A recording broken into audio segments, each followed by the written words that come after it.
ससुराल तो मैं ही चलाऊंगी। कानपुर शहर के एक पुराने मोहल्ले में एक परिवार रहता था। उनके घर में बड़ी बहू थी पूनम, जो हमेशा अनुशासन में विश्वास रखती थी। उसके 2 बच्चे थे, मोनी और सोनू। पूनम बच्चों की पढ़ाई को लेकर बहुत सख्त रहती थी और वो अपने बच्चों को घर से बाहर खेलने के लिए हमेशा मना करती थी।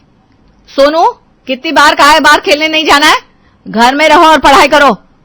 मम्मी बस आधा घंटा, मेरे दोस्त पार्क में खेल रहे हैं।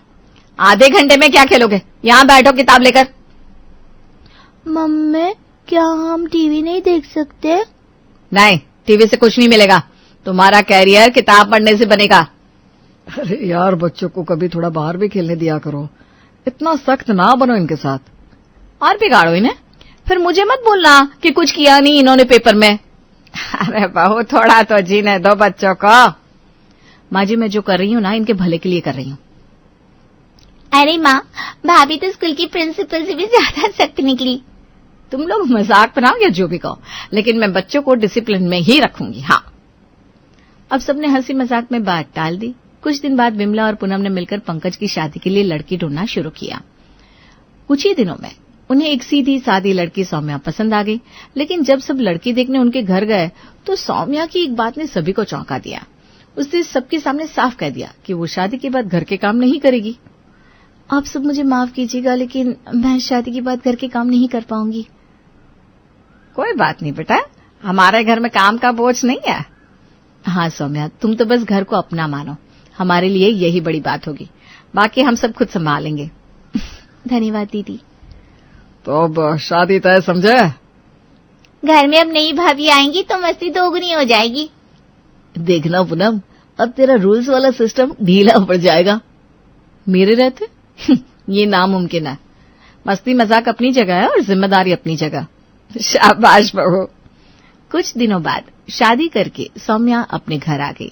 लेकिन शादी के कुछ ही दिन में सौम्या को अकेलापन महसूस होने लगा, क्योंकि वो घर का कोई काम नहीं करती थी और पूनम, विमला और महक मिलकर हंसी मजाक में घर के काम करते थे। इस वजह से सौम्या को घर में अपनी वैल्यू 0 लगने लगी थी। यहाँ तो सब अपने में मस्त है, कोई मुझसे बात भी नहीं करता। एक दिन सौम्या बहुत परेशान हो गई और जब सबने रात का खाना खाया और सब अपने अपने कमरे में सोने चले गए, तब सौम्या ने पंकज से कहा, सुनिए ना पंकज, आपके घर में कोई मुझसे बात क्यों नहीं करता? अरे सब ठीक हो जाएगा, बस तुमको अभी थोड़ा समय लगेगा। समय या दूरी? मैं तो इस घर में खुद को अकेला महसूस कर रही हूँ। अब सौम्या ने ठान लिया कि वो इस घर में अपनी वैल्यू और इम्पोर्टेंस बनाएगी। एक दिन उसने देखा कि पूनम अपने बच्चों को बाहर खेलने से फिर मना कर रही है। बच्चों की उदासी ने उसे कुछ करने का इशारा किया। अगर मैं इन बच्चों को बाहर खेलने भेजूंगी तो ये बच्चे खुश होकर मेरी तारीफ करेंगे और तब मेरी वैल्यू घर में बढ़ जाएगी। अरे वाह, ये तो मुझे अच्छा आइडिया मिल गया। अब सौम्या बच्चों के पास जाकर उनसे कहती है, क्या हुआ मोनी, उदास क्यों हो बेटा? चाची देखो, मम्मा हमें बाहर खेलने जाने नहीं देती। हाँ चाची, हमारा बाहर अपने दोस्तों के साथ खेलने का मन है। ठीक है बेटा, जाओ, लेकिन तुम दोनों को बस 2 घंटे के लिए बाहर खेलने जाने दूंगी। हाँ सच चाची, आप बेस्ट हो। लेकिन एक शर्त है, टाइम से घर पर वापस आ जाना। पक्का चाची, हम 2 घंटे में वापस आ जाएंगे। शायद यही मेरा पहला कदम होगा इस घर में कुछ बनने का। शाम होते होते 2 घंटे से ज्यादा टाइम गुजर गया, लेकिन बच्चे घर वापस नहीं आए। थोड़ी देर बाद पूनम ने बच्चों को घर में ढूंढना शुरू किया, लेकिन जैसे ही सौम्या ने उसे बताया कि बच्चों को उसने बाहर भेजा है, तो घर में बवाल मच गया। दीदी, बच्चों पर इतनी ज्यादा पाबंदी नहीं लगानी चाहिए, उनको भी बाहर खेलने का मन होता है। ये बचपन में बाहर नहीं खेलेंगे तो कब खेलेंगे? अरे वाह बहू, आज तो तुझे बच्चों की बड़ी फिक्र हो रही है। वैसे बच्चे है कहाँ? वो माँ जी, मैंने उनको बाहर खेलने जाने दिया, वो बहुत उदास थे ना।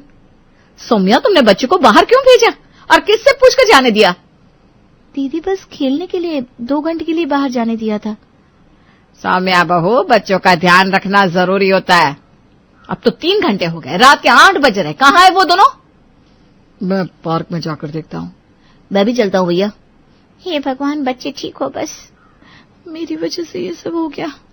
सुनो सौम्या, आज के बाद तुम कभी भी बच्चों से जुड़ी चीज में दखल नहीं दोगी, समझी? पूरा घर बाहर बच्चों को ढूंढने गया, लेकिन बच्चे पार्क में नहीं थे। अब वो लोग वापस घर पर आ गए। यहाँ पूनम और विमला सौम्या पर भड़क रही थी। देखो माँ जी, अभी तक मैं बच्चों को संभाल रही थी तो सब सही था। इन महारानी ने आकर बच्चों को पता नहीं कहाँ भेज दिया। कहाँ है मेरे बच्चे? अरे सौम्या बहू, क्या किया तूने? कहाँ गए बच्चे? तुझे अकल वकल है कि नहीं? कहीं कोई पकड़ कर तो नहीं ले गया बच्चों को? सॉरी माँ जी, माफ कर दो दीदी, मुझसे गलती हो गई। आजा मेरे सामने से, मेरे बच्चों को लेकर आजा। सौम्या जैसे ही बच्चों को ढूंढने मुड़ी तो दोनों बच्चे अंदर के कमरे से हंसते हुए बाहर आए। अब बच्चों ने बताया, कहाँ गए थे तुम दोनों? मम्मी हम तो यहीं खेल रहे थे, छुपन छुपाई खेल रहे थे मम्मी। चाची क्या हुआ? घर में ही थे। पता है मैं कितना डर गई थी। मैंने सिर्फ बच्चों को खुश करना चाहा था। सौम्या अगली बार से ध्यान रखना, ऐसा कोई काम मत करना जिससे किसी को परेशानी हो। मैंने तो अच्छे के लिए किया था, पर सब उल्टा हो गया। अब मुझे और समझदारी से चलना होगा। एक दिन घर में पूजा का अनुष्ठान होना था। विमला ने पूरे मन से मंदिर को सजाया और अपने पुराने पीतल के दीपक को साफ कर कर वही स्थान दिया जो वर्षों से पूजा में रखा जाता था। अब सौम्या ने जैसी सजावट देखी, उसे लगा यह अच्छा मौका है खुद को साबित करने का। अरे वाह, आज तो पूजा है घर में। ये तो अच्छा मौका है सबको दिखाने का कि मैं कुछ भी कर सकती हूँ। थोड़ी और सजावट कर दूंगी तो सब खुश हो जाएंगे। अब सौम्या दौड़ी दौड़ी आई और उसने मंदिर के चारों ओर फूलों की लड़ियां लटका दी, चमकदार लाइट्स लगा दी और पुराने पीतल के दीपक को हटाकर एक नया मिट्टी का बड़ा दीपक फूलों से सजा दिया। कुछ देर बाद जिठानी की नजर उस पर पड़ी तो वो भड़क गई। ये क्या कर रही हो सौम्या? पीतल वाला दीपक कहाँ गया? माँ जी ने खुद रखा था वो। अरे पूनम क्या हुआ, इतनी तेज क्यों चिल्ला रही हो? माँ जी यहाँ आइए जरा मंदिर में, देखिए आपकी बहू ने क्या कर दिया। विमला तेजी से मंदिर में आती है और सजावट देखकर गुस्सा होकर कहती है, अरे बहू ये पीतल का दीपक कहाँ गया और ये मिट्टी का बर्तन किसने रख दिया? वो माँ जी, मैंने सोचा इससे सजावट और अच्छी लगेगी, सबको अच्छा लगेगा। बहू तुम्हें किसने कहा था मंदिर की चीजों से छेड़छाड़ करने को? ये दीपक हमारे घर का पूजनीय दीपक है, इसी से हर बार पूजा होती है और तुमने उसे हटा दिया। माँ जी मैं तो कहती हूँ सौम्या को हर काम में अपनी चालाकी दिखानी है, इसे सब कुछ खुद ही अच्छा करना है और बाकियों को मूर्ख समझती है। मैं तो बस अच्छा करना चाहती थी दीदी। हर बार अच्छा करने के चक्कर में कुछ न कुछ उल्टा कर देती हो। तुझसे किसी ने कहा था क्या ये सब करने को? नहीं माँ जी। तो क्यों यहाँ आकर अपनी अकल लगाने लगी? घर का कोई काम नहीं करती और जो नहीं करना होता है हमेशा उसमें घुसती है। छोड़िए माँ जी, इसे बोलने का कोई फायदा नहीं है। ये सब सुनकर सौम्या का चेहरा उतर गया। उसकी आंखों में आंसू थे, लेकिन ये किसी ने नहीं देखा। सब उसे डांट कर चले गए। वो बस अकेले मंदिर में खड़ी रही और सोचने लगी, ये मेरे साथ ही क्यों होता है? आज तो मैं इतने प्यार से मंदिर सजा रही थी, उसमें भी मेरी गलती हो गई। हे भगवान, ये सब क्यों हो रहा है मेरे साथ? लेकिन सौम्या ने खुद से वादा किया, वो हार नहीं मानेगी। वो फिर से कोशिश करेगी और खुद को साबित करेगी। एक दिन अचानक विमला की तबीयत खराब हो गई। वो बुखार और बदन दर्द से कराह रही थी। घर में सब भागदौड़ में लगे थे। पूनम सास की सेवा कर रही थी। अरे हाँ, याद आया, मैंने YouTube पर एक काढ़ा देखा था, इससे माँ जी ठीक हो जाएंगी और इसे सब देखेंगे भी कि मैंने कुछ अच्छा किया। वो फौरन किचन में गई, अदरक, हल्दी, दालचीनी के साथ लहसुन डालकर काढ़ा बनाया और कप में भरकर अपनी सास के पास लेकर आई। माँ जी ये काढ़ा पी लीजिए, इससे आपकी तबीयत जल्दी ही ठीक हो जाएगी। अच्छा, सच में ये तूने बनाया है क्या बहू? जी माँ जी। माँ जी ध्यान से पीना, कहीं कोई गड़बड़ ना हो जाए। वैसे भी सौम्या का कोई काम सीधा नहीं होता। अरे नहीं पूनम बहू, ये देख, ये मदद करने की कोशिश करती है, काढ़ा पी ही लेती हूँ। अब जैसे ही विमला ने पहला घूंट लिया, अचानक वो जोर जोर से छींकने लगी और उसे खांसी का दौरा पड़ गया। अरे राम, क्या डाला इसमें बहू? मेरी सांसें फूली। बाजी क्या हुआ? इसमें काढ़े में कुछ डाला, लहसुन की महक आ रही है। अरे पागल सौम्या, तुझे नहीं पता माँ जी को लहसुन से एलर्जी है?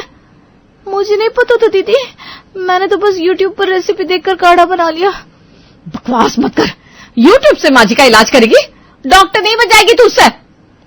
तो वो बस हर काम में टांग अड़ाना जानती है, जहाँ जरूरत नहीं होती वहाँ कुछ नया करने चली आती है। मैं बस माँ जी की मदद करना चाहती थी। तेरी मदद से घर बर्बाद हो जाएगा एक दिन। क्या समझती है खुद को? हर बार कुछ न कुछ उल्टा कर देती है। तेरे काम करने का ये तरीका एक दिन सबको भारी पड़ेगा। डांट खाकर सौम्या चुप खड़ी थी। उसकी आंखों से आंसू बह रहे थे, लेकिन किसी को उससे हमदर्दी नहीं थी। एक बार फिर उसकी कोशिशें उसी पर उल्टी पड़ गई। आज मुझे समझ में आ रहा है मैंने कितनी बड़ी गलती कर दी। अगर माँ जी को इस गाड़ी से कुछ हो जाता तो। अब यहाँ खड़ी खड़ी क्या सोच रही है? जा अपने कमरे में। मैं भी, आप जाओ, अभी सब आपसे गुस्सा है, थोड़ी देर बाद बयाना। सौम्या रोते हुए कमरे में चली गई। उसको बहुत बुरा लगा था कि आज उसकी एक गलती पूरे परिवार पर भारी पड़ जाती। पूनम ने बहुत हिम्मत से बिमला को संभाला, लेकिन उसको सौम्या पर बहुत गुस्सा आ रहा था। महक, सौम्या गई कि नहीं? हाँ भाभी, मैंने उनको कमरे में भेज दिया। ठीक किया, यहाँ रहती तो उसको देख देख कर मेरा खून खौलता रहता। मैं आप ठीक हो बहू, जाने दे, उसने जानबूझकर ये नहीं किया होगा। माँ जी, मुझे उस सौम्या पर एक रत्ती भरोसा नहीं है, भगवान जाने कब क्या कर देती है।